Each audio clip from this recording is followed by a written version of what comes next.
The time is 6:30 p.m. and the Planning and Zoning Commission meeting of Tuesday, April 4th, 2017 is now called to order, and we do have a quorum present. Agenda item 2 is approval of the minutes of the March 21st, 2017 meeting. Are there any additions or corrections? If not, may I have a motion to approve the minutes as presented? I'll make a motion to approve. Motion by John. I'll second. Seconded by Karen. Those in favor? Aye. Aye. Opposed? Motion carries unanimous. Item number 3 is a regular hearing for plats. This is tabled from the previous meeting. It's the final plat of Castle Hills Phase 4, Section B, addition lots 1 through 3, Block P. Contains 4.988 acres with a zoning designation of General Business 2, GB2, located at the southeast corner of Farm to Market 544 and Farm to Market 2281. It contains 3 associated variances. Jeff? Good evening, Commissioners. This is a plat that was tabled last time. The applicant want to move forward now, and we do have the 3 variances. Right now, the platted property is proposed to be retail development.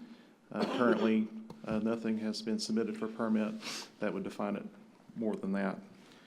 I'm going to go through the variances and I guess give a brief explanation of all of them and see if you have any questions.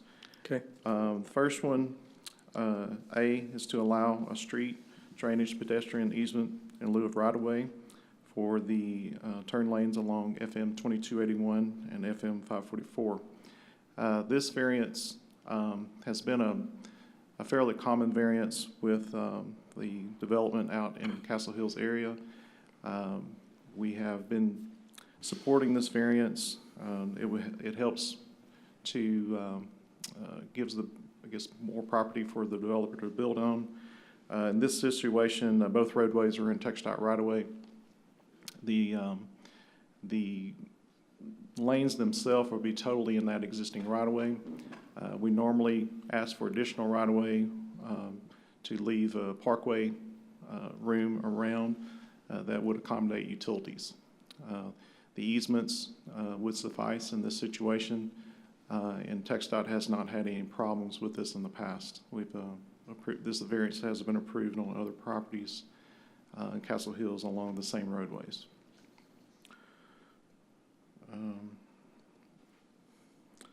Let's see, are there any questions on this variance? No, guess not. Okay, all right.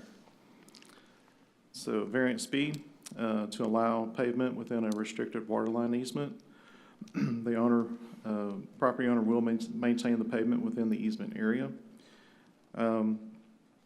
Right now, the projection, if you look at the plat, there's a proposed water line through Lot 2 that would provide water to Lot 3. And right now, due to the unknown and uncertainty of how the property will develop, they wanted to go ahead and ask for this variance to have some pavement. So what our goal is going to be is to try to minimize the amount of pavement, try to have some landscape islands, if possible, in that same area. So it would just be some crossings of drive aisles and things like that, and try to minimize the amount of pavement in the easement.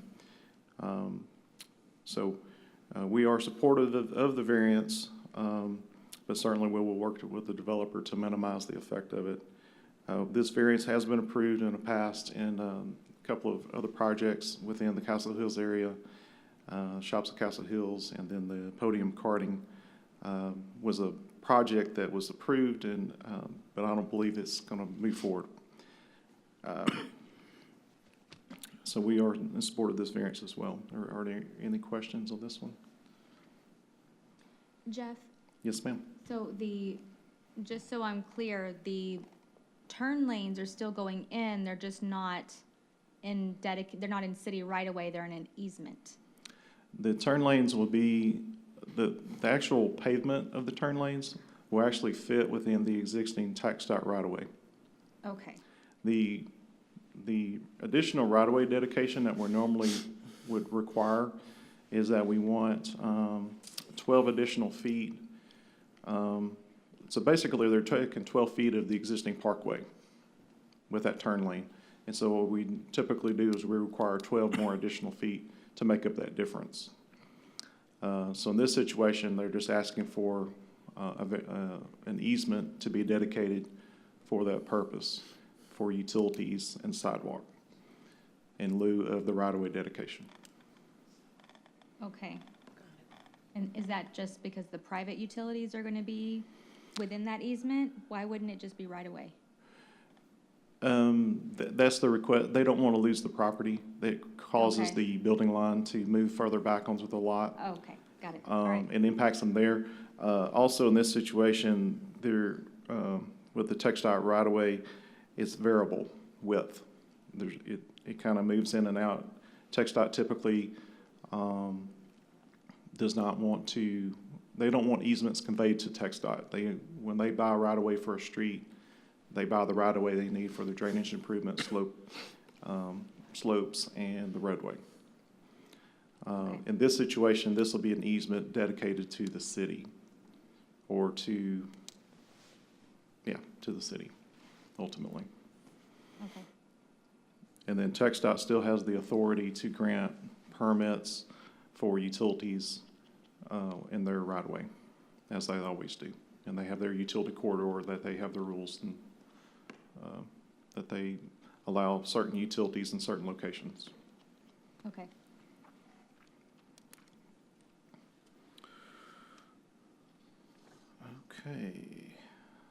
Okay, last one. Variance C to reduce the required median opening spacing from 600 feet to 460 feet from the signalized intersection. There is a signal at the intersection currently. They are proposing a reduction of the median and opening spacing, so it would align with the most southern driveway that's proposed for the development along 2281, FM 2281. They have provided to staff and also to TxDOT a traffic impact analysis of this. We have studied that thoroughly and have concluded that this variance does not impact the intersection or the level of service of that intersection. We are still working with TxDOT to obtain the permit for the improvements, but we did get an email that they are in concurrence with the findings of the TIA. But to date, we still do not have the permit in hand. But that should be coming fairly soon. So we are in support of the variance in this situation due to the findings of the TIA. Any questions? Thank you, Jeff. Okay, thank you. At this time, we have commission discussion. Any comments, concerns? If not, then I guess I need a motion. Motion approved by William. Second. Seconded by Alvin. Those in favor signify aye. Aye. Motion carries unanimously. Mr. Chairman, this variance will be considered by the City Council on Monday, April the 17th, 2017 at 7:00 p.m. Thank you. Thank you, sir. Okay, item 4, public hearing, zoning, and special use permits. 4A, consideration of a special use permit, SUP, for an expansion of an automotive body shop on approximately 1.662 acres, and it's zone light industrial, L1, located at 999 East State Highway 121 Business, further identified as Lot 1R, Block A, BK Drilling Edition, as requested by Robert Schneeberg of Gonzalez and Schneeberg Engineers and Surveyors Incorporated, on behalf of Chuck White, Lone Star Magic, LLC, the property owner. This is case number SUP 2017-0409. Commissioners, Lone Star Magic is an existing automotive body shop that operates from 7:30 a.m. to 7:30 p.m. Monday through Friday. The special use permit is in regards to the expansion of the business. This proposed expansion will include 2 additional 3,000 square foot buildings, additional paved parking, and an outside storage area. The 2 new buildings have been designed to complement the existing structure. This includes a natural stone building material along the southern elevation and red brick along the remaining 3 elevations. A large awning will also be located above the entrance on the southern elevation.